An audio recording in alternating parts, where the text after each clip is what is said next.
Nomination paper نہیں reject کر سکتا. تو اس ججمنٹ کے بعد انشاءاللہ بہت سارے نامینیشن پیپرز جو ریجیکٹ ہوئے تھے وہ اب بحال ہو جائیں گے. شکریہ.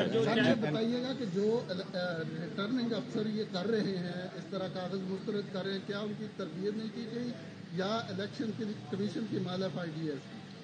دیکھیں, اس میں یقینی طور پہ ان کو جو انسٹرکشنز دی ہوں گی وہ قانون کے خلاف تھیں, تو آپ اس کو میلافائڈ ان لا کہہ سکتے ہیں. یعنی قانون میں اگر آپ ایک ایسی انسٹرکشن دیتے ہیں, ایسی ہدایت دیتے ہیں اپنے افسران کو جو کہ قانون کے خلاف ہے, تو اس کو واقعی ہی آپ میلافائڈ ہی کہیں گے. سر یہ بتائیے گا کہ ایک بڑی ڈسکشن چل رہی ہے کہ جو آپ کے امیدوار ہوں گے وہ آزاد ہوں گے تو کسی بھی جماعت میں جا سکتے ہیں. اس حوالے سے کوئی تحریک انصاف پلان کر رہی ہے عدالتوں میں جا کے کہ کوئی پارٹی آپ کی موجود ہے, بلے کا نشان نہیں ہے, تو اس پہ لیگلی پوزیشن بتائیے گا کیا ہوگا؟ دیکھیں, میری نظر میں جو کینڈیڈیٹس ہیں وہ 3 قسم کے اس وقت میدان میں اترے ہوئے ہیں. یہ جو الیکشن ہو رہا ہے اس میں 3 قسم کے کینڈیڈیٹس ہیں. ایک تو کینڈیڈیٹ ہے جو کہ اپنی پولیٹیکل پارٹی, اپنی سیاسی جماعت کے انتخابی نشان پہ لڑ رہے ہیں, وہ تو پارٹی کے کینڈیڈیٹس ہیں. دوسرے کچھ کینڈیڈیٹس ایسے ہیں جو بالکل ہی آزاد ہیں, جنہوں نے اپنے نامینیشن فارم میں اور اپنا جو ایفیڈیوٹ ہے اس میں کہا ہے کہ ہم کسی پارٹی سے منسلک نہیں ہیں. وہ بالکل آزاد ہیں, وہ جب الیکشن کے بعد کسی بھی پولیٹیکل پارٹی کو جوائن کر سکتے ہیں, اس میں شامل ہو سکتے ہیں.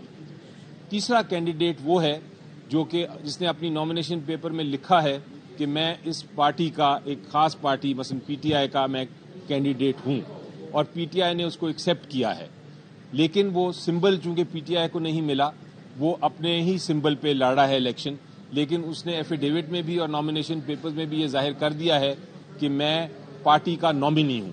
یہ جو نامنی کینڈیڈیٹ ہے اس کو بھی پارٹی کا کینڈیڈیٹ سمجھا جائے گا, بے شک وہ پارٹی کے سمبل کے بغیر لڑ رہا ہے. اس لیے کل کو جب الیکشن ہوگا تو وہ پارٹی کا ہی کینڈیڈیٹ سمجھا جائے گا اور پارٹی کا ہی ممبر سمجھا جائے گا پارلیمنٹ میں. سر, کل لاہور ہائی کورٹ نے سلمان اکرم راجہ صاحب کو الیکشن کمیشن سے رجوع کرنے کی ہدایت کی ہے, تو کیا تمام کینڈیڈیٹس الیکشن کمیشن سے رجوع کریں گے یا صرف سلمان اکرم راجہ؟ نہیں, میرا خیال ہے کہ وہ اس کیس کی جو فیصلہ ہے اس کے خلاف شاید اپیل کرنی پڑے, کیونکہ جو کیس فائل کیا تھا اس میں تو یہ استدعا تھی کہ جو کینڈیڈیٹس ہیں وہ پی ٹی آئی کے کینڈیڈیٹ سمجھے جائیں. تو عدالت نے اگر اس پہ فیصلہ نہیں کیا, میرا خیال ہے عدالت کو ہی فیصلہ کرنا پڑے گا الٹیمیٹلی. تو مجھے یقین ہے کہ